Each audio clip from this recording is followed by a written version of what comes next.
finally have the opportunity to meet the chief analyst and co-founder of SmallCapPower. Vikas, tell us about your predictions from last year. Last year, 2013, we thought that the year will surprise us on the positive, and it did.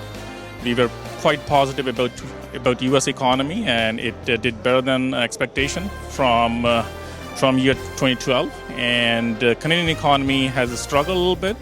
But overall, our predictions about global economy, North American markets came true.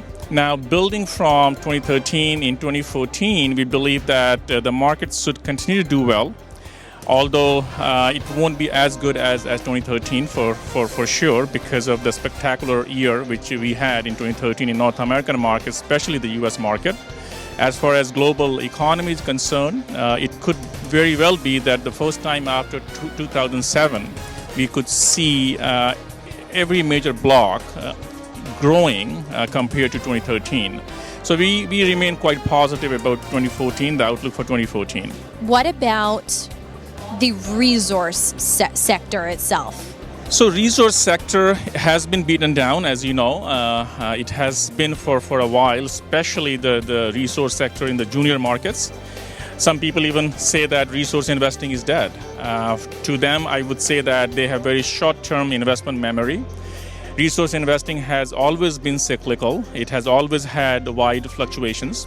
And this has not been any different in terms of the cycle. It's just that the resource investing had such a good run in last about 7-8 years that people forgot that it can also have down trades. We've been spoiled. We have been spoiled, exactly. Yes, it has been down for about 2 years now, the junior markets per se in resource investing.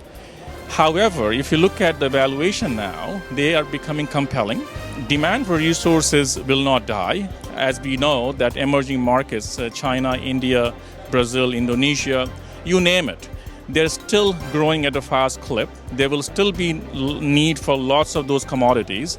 So there would be opportunities. It's just that it would be selective. It won't be that everything will go up simultaneously. A great example that we can kind of refer to here is gold.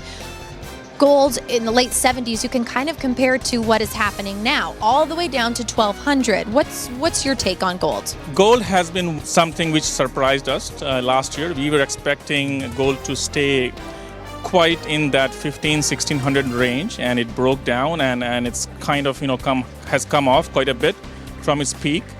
Now, gold is unique. It's a store of value. It's something which people consider as an asset, not as a commodity. So what has happened that gold went up very, very quickly in last 7-8 years, especially last 5 years since 2007 when it more than doubled or almost tripled, and that really contributed to the downside. So what has happened that as the tightening is happening in the U.S. in terms of monetary policy, and that has pushed up the yields on bonds, long-term yields, and that is taking interest away from gold because gold doesn't give you any interest. So from investment viewpoint, a lot of people have bailed out from gold, and that would be the hot money in my view, which has bailed out from gold. But look at the fundamentals and you will see that the demand for physical gold remains strong. So we don't think that the story for gold is over yet. However, we feel that in the short term, it will still have some downside risk. And in the medium to long term, it will still attract attention. And we do feel that if it can hold on to the values around 1,100, 1,150 on the downside, in the medium and long term, you can see gold coming back up to 1,500 range. So we still believe in long-term prospect of gold, but we are a bit bearish on the short term.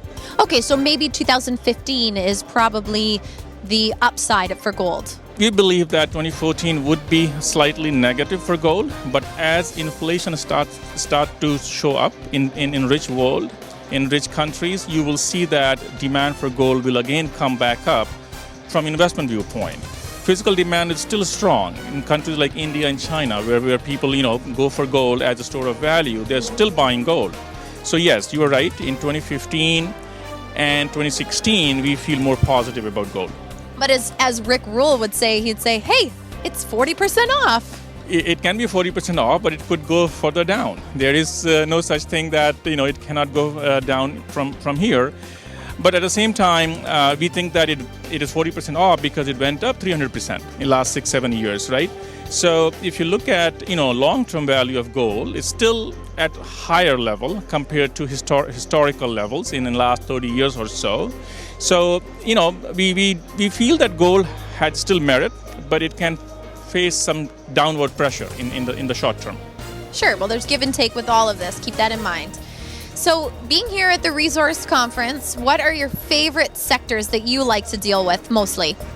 So in resource, as I mentioned before, resource investing is not dead. What investors need to know is that they have to be selective. They have to find good sectors. It won't happen in the next 2 to 3 years that everything will go up. What will happen is that you will see selectively some sectors within resource will go up, and within those sectors also selectively some companies will go up. So for example, the sectors which we like currently would be uranium, copper, we like coal as well, and we like potash. And there are various companies, several companies in those sectors which present compelling value for investors. Investors should look at those companies which have advanced assets, either producing or close to production, and they can produce with cost structure which can sustain even when the resource prices are low. Also look for a strong balance sheet. Companies which have no or little debt will do well in these markets because they can sustain the downward pressure. So that would be our advice in resource investing in the junior markets. Thanks for tuning in to SmallCapPower's expert interviews. As always, do your own research before making investment decisions. For now, I'm Tara Sweeter. Subscribe to our daily newsletter and be the first to get expert insights and advice from our roster of industry specialists. SmallCapPower.com, investment ideas and research.